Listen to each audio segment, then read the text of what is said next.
Alors que Marmelade, Lucius et Elena ont leurs petits problèmes à l'auberge, on va aller du côté de Silka pour voir ce qui se passe et ce qui l'attend.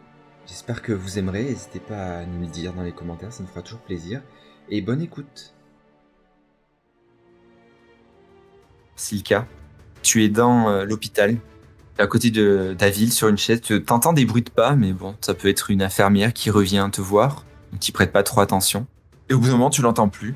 Sauf que quand tu te retournes vers la porte d'où venait le bruit de pas, tu vois juste une personne que tu connais très bien qui est accoudée contre le mur. Et c'est Hyacinthe qui te regarde. Elle applaudit des mains. Eh bien, dans quel état tu te retrouves, ma pauvre? Tu la vois qui se balade un peu dans la pièce, un peu à toucher à tout. Scalpel, outils. Elle regarde un peu Davil et elle s'assoit en face de toi, les jambes bien tendues et elle les pose sur la table où est Davil. Ça va, toi? Je pense que, genre, de colère, je me lève de ma chaise et, genre, je lui fous un coup dans les jambes pour qu'elle les enlève du plumard. Tu lui fais tomber les jambes du lit. Je pense que t'as oublié les bonnes manières. T'es en train de visiter ton futur endroit. T'as choisi déjà ton lit. Non, c'est plus toi que je venais voir. J'ai appris tout ce qui s'était passé avec Davil, toi, ta petite compagnie, en ce moment, c'est ça? Ça va? Dis-moi, comment ça se fait que t'as quitté ton toutou? Il te tient plus en laisse? Il te lâche un peu?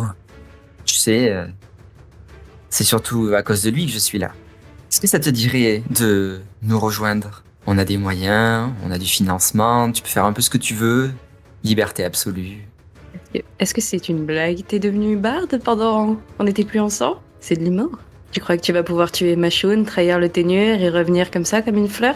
Tu vois que quand tu dis ça, elle se met un peu à rire. T'avais pas l'habitude de la voir comme ça. T'as l'impression de voir plusieurs émotions sur son visage en même temps.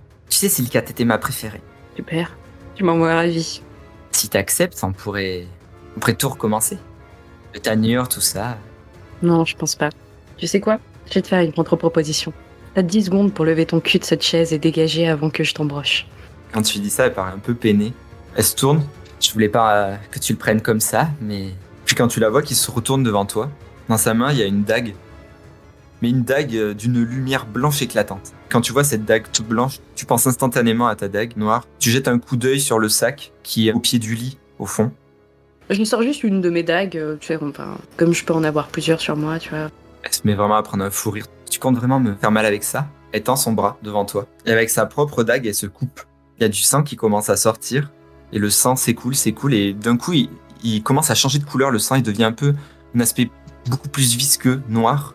Et quand il tombe au sol, c'est plus une formule. C'est comme si ça prenait vie. Et au bout d'un moment, en fait, la forme grandit et t'as une deuxième Hyacinthe devant toi. tu crois vraiment nous faire mal avec ta petite... Mon Dieu, mais qu'est-ce que t'es devenu? Tu commences avec le pied à ramener un petit peu ton sac. Il revient doucement vers toi. Et en fait, quand tu le commences à le ramener, tu vois la première Hyacinthe qui lance deux dagues qu'elle avait sur sa ceinture. Et elle les plante dans le sac. Le sac, il est bloqué. Et elle te regarde et fait, Non. Je balance mon arme même presque, tu vois, sans la regarder pour descendre direct au sol. Et de toute façon, dans mon sac, y a rien vraiment qui m'intéresse. Et sortir cette dague noire et essayer de me repositionner pas trop loin du lit. Tu fais comme une petite roulade, tu récupères la dague. Et quand tu chopes la dague, tu sens comme une pulsation. Genre, comme si tu avais un énorme battement cardiaque dans la paume de ta main. Tu te sens comme si tu étais en harmonie. Comme si ce battement-là, ça ressemble un peu à ton battement. Elle te regarde, elle fait « Ah, C'est exactement pour ça que je venais. Il m'en manquait une. Mais tu ne l'auras pas, t'en es consciente. t'as celle du fond qui se pose contre le mur. Et t'as celle de devant, par contre, qui t'a lancé des dagues qui commence à te foncer dessus.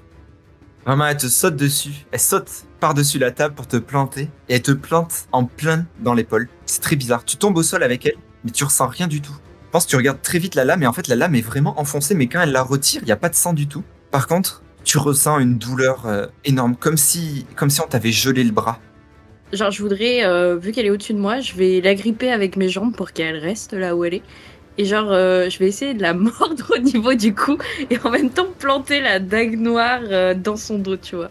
T'arrives à la mordre, tu prends la dague avec ta main pour essayer de lui planter dans le dos, et en fait, au moment où tu fais ça, de ton épaule gauche, une énorme stalactite de glace qui se forme et qui sort, et ça te recule ta main, t'es comme cloué au sol. Celle de derrière, elle te regarde juste, elle fait Pitoyable comme toujours. « Tu sais que si tu venais, on pourrait t'apprendre à t'en servir. » Je pense que je rentre un peu en rage, tu vois. Enfin, pas la même manière que je me bats habituellement. J'empoigne la dague noire, hein, bien sûr. et je lui plante genre dans le dos.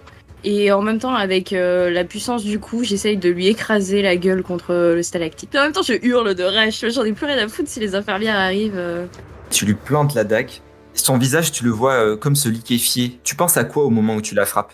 Je pense juste à m'en débarrasser, quoi. Enfin, il faut absolument que je m'en débarrasse pour éviter qu'ils s'en prennent à Davil, quoi. C'est vraiment... Je pense que tu plantes la dague et ça la coupe en deux instantanément.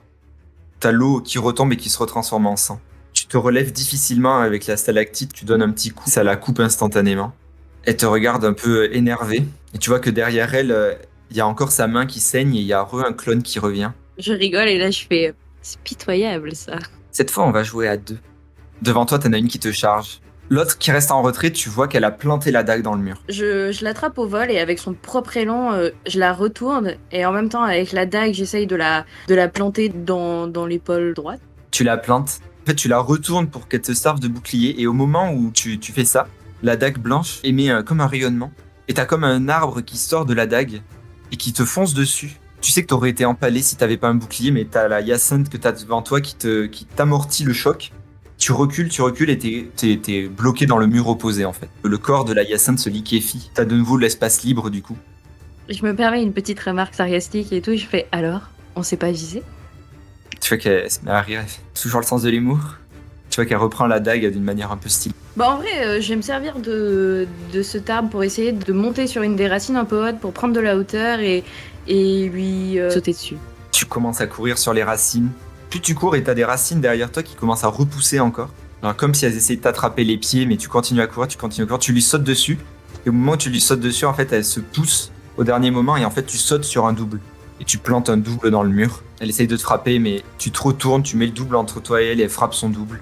Je veux tenter un truc et je veux genre planter ma dague dans l'arbre. Tu plantes la dague dans l'arbre et il se détruit. La prochaine, c'est toi.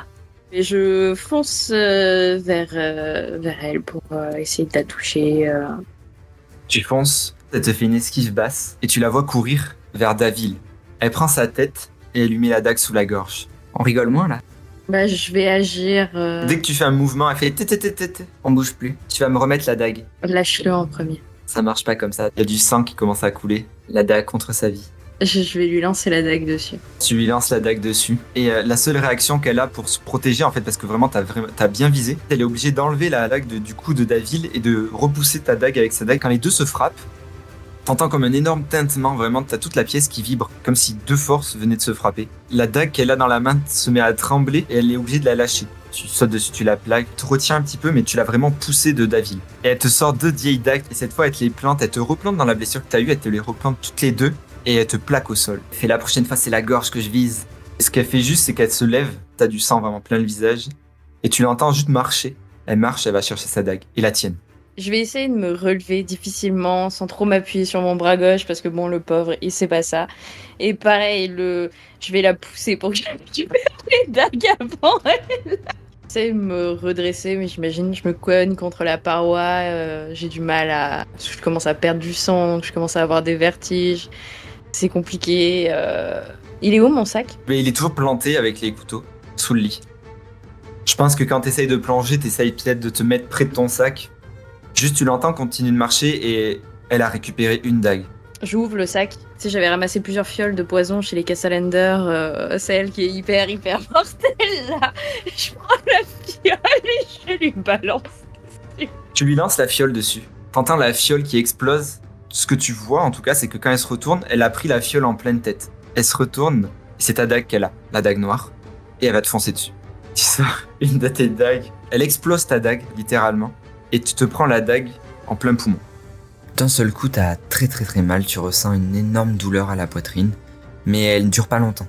Très vite, ta vision se trouble, et puis tout devient noir. Nous, ce qu'on voit, c'est un couloir d'hôpital, avec au sol 2 corps, celui d'infirmière, et on entend surtout une mélodie qui est chantée par Hyacinthe. On l'entend petit à petit s'éloigner de plus en plus de la pièce dans laquelle tu étais, et lorsqu'on regarde dans la pièce, il y a ton corps et celui de Davil. Et c'est sur ça qu'on finit l'épisode. J'espère que le format vous aura plu, puisque c'était un peu inhabituel que ce soit un joueur, un maître du jeu. Je serais très curieux de savoir vos impressions, du coup n'hésitez pas à commenter et à nous dire ce que vous en avez pensé. Et aussi vous pourrez nous retrouver sur le serveur du Grillsbeast Nexus sur lequel les épisodes sont diffusés et sur lequel vous pouvez demander des conseils de jeux de rôle et aussi trouver des parties. Moi je vous dis à la semaine prochaine, prenez soin de vous, ciao.